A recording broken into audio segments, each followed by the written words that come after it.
आषाढ महिन्यामध्ये काय करावे किंवा काय करणे गरजेचे असते। बघा, आषाढ महिना हा देवीचा म्हणजे आपण लक्ष्मी देवीला किंवा साती असरांचं ज्यांच्या ज्यांच्या शेतावरती, विहिरीवरती, ओढ्याच्या, नदीच्या, त्यानंतर समुद्राच्या किनारी, पाण्याच्या ठिकाणी ह्या जलदेवता म्हणून त्यांची पूजा केली जाते। त्यांना साती असरा असे म्हणतात। साती असरांचे नैवेद्य, त्याचप्रमाणे लक्ष्मी देवीला नैवेद्य लक्ष्मी आई म्हणली जाते। लक्ष्मी देवी म्हणण्यापेक्षा लक्ष्मी आई, लखाबाई असं सुद्धा म्हणलं जातं।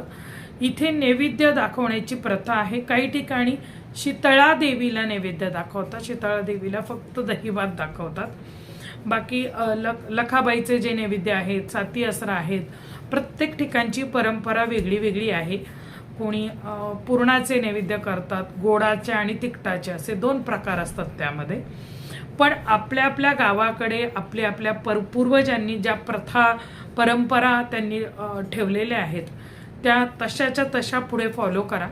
मी सांगते म्हणून तसं वेगळं त्यामध्ये करू नका, कारण की शेवटी तुम्ही पूर्वापार त्या देवतांना जसं पूजत आलेले आहेत ते फक्त तुम्ही प्रामाणिकपणे पिढ्याने पिढ्या पुढे सांभाळणं, हेच यालाच म्हणतात कुळाचार सांभाळणं।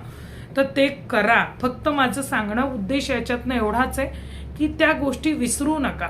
आठवण करून देण्यासाठी हा व्हिडिओ टाकलेला आहे। आखाड तळला जातो म्हणजे गुळातल्या तिखटाच्या पुऱ्या करतात, शंकरपाळे करतात। त्याचप्रमाणे मग हे मंगळवार, शुक्रवार, पौर्णिमा या दिवशी हे नैवेद्य त्या देवतांना घेऊन जातात, त्या देवतांना दाखवतात।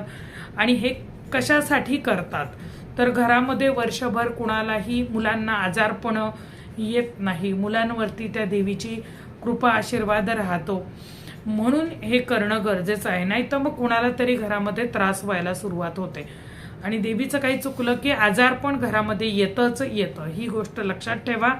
आणि म्हणून मी या व्हिडिओतून तुम्हाला फक्त आठवण करून देण्यासाठी केलेला आहे। आता बघा, परवाच्या दिवशी मंगळवार आहे, 21 तारीख आहे, दुर्गाष्टमी सुद्धा आहे, त्यात आत्ता गुप्त नवरात्र सुद्धा सुरू आहे। त्यामुळे त्या दिवशी जर केला तर अतिशय छान। मग ज्यांना ज्यांना हा व्हिडिओ माझा पोहोचणार आहे त्यांनी मंगळवारीच हे करून घ्या, ज्यांना नाही तर मग त्यांनी पुढच्या मंगळवारी केला तरी काही हरकत नाही। फक्त आषाढ महिन्यामध्ये हे सगळं करा, म्हणजे मग घरामध्ये मुलांवरती तिची कृपा राहील, वर्षभर आजारपण वगैरे काही येणार नाही। ठीक आहे। जय भवानी, जय जगदंबा।